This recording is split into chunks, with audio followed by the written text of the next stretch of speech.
If you just got into IEMs and you are tired and confused of searching, you don't know where to start, this video is for you. I reviewed over 400 IEMs, made my own as well, and today I'm gonna simplify and cut through all the BS, the jargon, the marketing, and give you a clear, honest guide. Number one, why should you buy an IEM or an audiophile earphone? Well, simply put, it's because they elevate your music and your listening experience by making the interaction more immersive, more realistic, revealing more layers of the sound, the details that you never heard before. For example, my AirPods Pro costed me $329 and I love them for the convenience, the ANC. However, these do not even beat an IEM 2 times less its price when it comes to pure musical quality and fidelity. This is because most mass market earphones are like a regular everyday car, and just like how a regular car is mainly designed to take you from A to B without all the fancy stuff, a regular earphone similarly only acts to take the sound from your phone or your computer to your ears without prioritizing how good the sonic performance is. This is why car guys have a separate dedicated sports car when they want performance and a elevated driving experience, just like how audiophiles have their own dedicated IEMs when it comes to only focusing on the music and the sound. IEMs do not prioritize having ANC, built-in mics, Bluetooth, all the convenience features that my AirPods Pros have, but instead they trade all of those for more sonic performance, just like how a Lambo would trade off comfort, fuel efficiency, practicality, and even safety for that adrenaline-filled sports car experience. That aside, let's get into some driver types like dynamic drivers, balanced armatures, and continuing with the car analogy, the drivers in an IEM is like the engine of a car. Normally, the more pistons you have in a car usually means the more horsepower you can produce. However, this doesn't translate one-to-one when it comes to driver count in an IEM. Similar to how a twin-turbo inline-6 from BMW can output just as much as a V8, IEMs with less drivers can also produce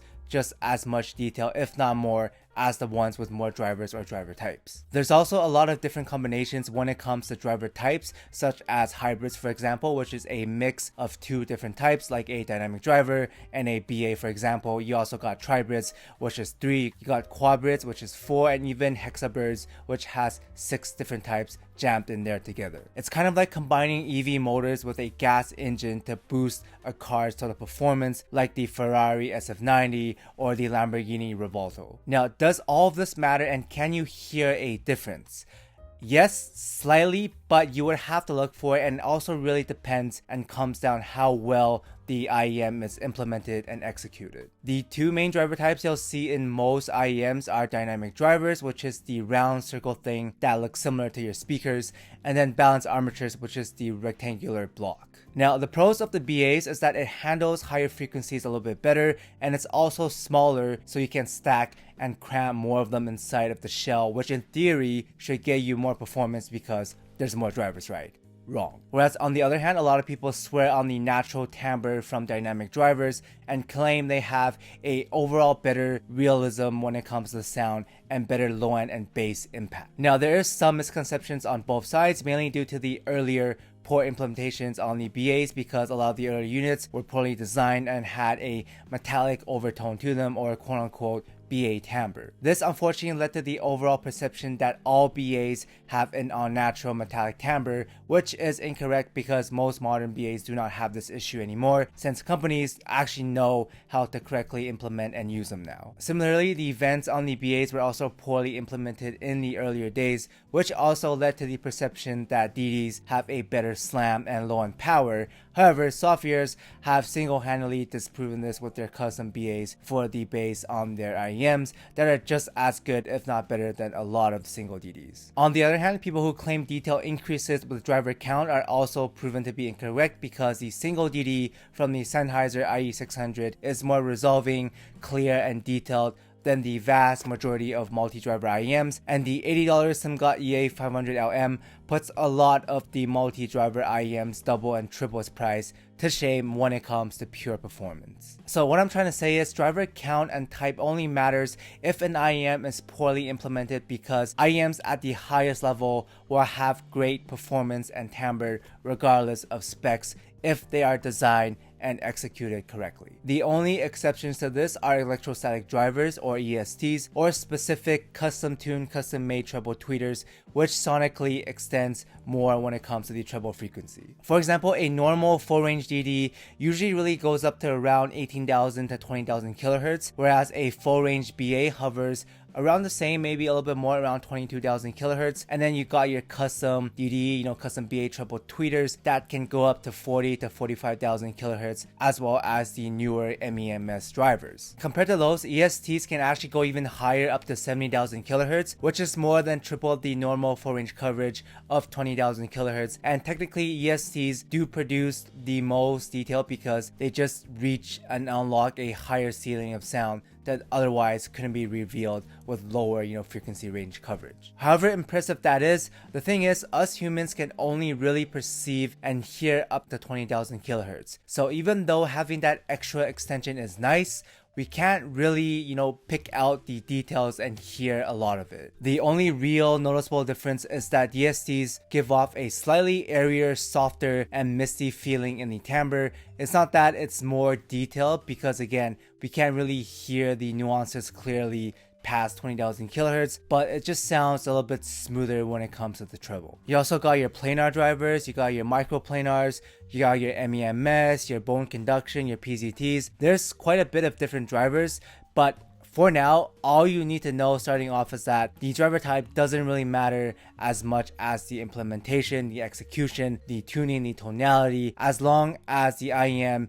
is well tuned and well executed, you're not going to hear a huge drastic difference when it comes to the sound. So even though I want to say more drivers equals more detail, because that would make things much easier to go off of, that's just unfortunately not the case. And for the sake of time and simplicity, I'm going to save the driver breakdown later in part 2. Moving on, let's talk about tonality next. This is arguably even more important than driver count, driver type, technical performance. And TLDR, tonality, is basically a distinct sound or flavor of an IEM that separates it from the rest of the IEMs. You can picture this as a different flavor of ice cream or different flavor of coffee beans, and knowing this difference will help you find what type of sound and flavor you like and what type of sound matches your library the best. Starting with the balanced IEMs, or another interchangeable term would be the all-rounders. These are well balanced, like the name suggests, throughout the entire audio frequency range, and they can play back different genres of music while sounding good on all of them. They are very flexible. You can think of these as the jack of all trades in the IEM world. With balanced and all-rounded IEMs, you're not going to hear a frequency range standing out more than another. The entire frequency range come across as very similar in the amount of energy and focus in each region, because the strength of a balanced IEM is that they prioritize the harmony of the entire track, so you hear all the region with equal clarity, equal distance, rather than a specific area or region being highlighted more than the rest. Which means if you have a library that has a lot of different genres mixed together, you like to hit shuffle a lot, then a balanced or all-rounded IEM will have the highest consistency when it comes to enjoyability with each song, because they just do everything very well. You can expect all the tracks to sound pretty good on them. You're not going to reach the peak of musicality, but they're also not going to sound very bad. So you're going to sit around like a 7 to 8 out of 10, which is pretty good, but you're never going to quite reach that 10 out of 10 enjoyability and immersion. Next, we have the BASSY boys, or IEMs that are less balanced but prioritizes and leans more towards the low end. Some people call these bass boosted, bass heads, warm, whatever the term is. They have more dBs of bass quantity than a balanced regular all-rounded IEM, and the overall focus is more on the low end. You hear less of the vocals and the other regions because the low end is now pushed more forward in your face. BASSY IEMs are very good when it comes to hip-hop, rap, EDM, modern pop, basically anything that benefits from the extra bit of sub-bass rumble and texture, extra slam, extra quantity. They have more impact, they have a heavier bass slam. Now, a slight distinction between a warm and BASSY IEM is that a BASSY IEM will have more sub-bass than a warm IEM, whereas the warm IEM will usually have a more mid-bass centric approach, a little bit tamer in the sub-bass, more focus when it comes to the drums, the guitars, the rhythmic section, and male vocals. Warm IEMs have more thickness and fullness of the sound. They're very good for rock, metal bands. They're less in your face with the reverb, the slam, the shaking, and rumbly subwoofer feeling, and overall has a less energetic approach and less aggressive. Now, the downside of having more low end is that both bassy and warm IEMs will take a hit when it comes to the overall clarity, the detail, the technical performance of the IEM, like the separation, for example, might not be as clear and well layered as a balanced or cleaner IEM, which usually just means that for the same price, you can get a more technically capable IEM, but it won't have the same texture and musicality when it comes to the low end. Then after the bassy boys, we got the bright leaning IEMs. These have elevated treble, leaner bass, less thick, less heavy. They usually have more detail, air, slight sparkliness to them, and better clarity. These are great for classical, acoustic, instrumentals, ballads, anything where you want to hear every string of a violin or every breath of a vocalist. You're essentially trading off the low end impact, the texture, to make more room for the treble, the detail to pop out better, which means the risk is that the brighter IEMs can get more sibilant, more sharp, thinner, a little bit too energetic with increased listening fatigue during longer sessions. And most importantly, brighter IEMs doesn't have the low end quantity and the presence that many genres need to sound quote unquote natural, which is where the V-shape tuning comes in, because V-shapes are basically a bright leaning IEM, but now with a more sub-bass boosted sound. Now, the pros of a V-shape IEM is that the music is going to sound more colorful, it's more exciting, it's funner, you get the details from the elevated treble, but you still have the quantity, the slam from the increased low end. It's more in your face and aggressive kind of sound and opposite from being subtle, but the musical contrast, the dynamics between the highs and the lows makes V-shapes very engaging, very enjoyable, and again, very fun to listen to. However, the downside of a V-shape IEM is that it can get overwhelming and just come across as too aggressive and too sharp, like it's doing too much, especially with like older,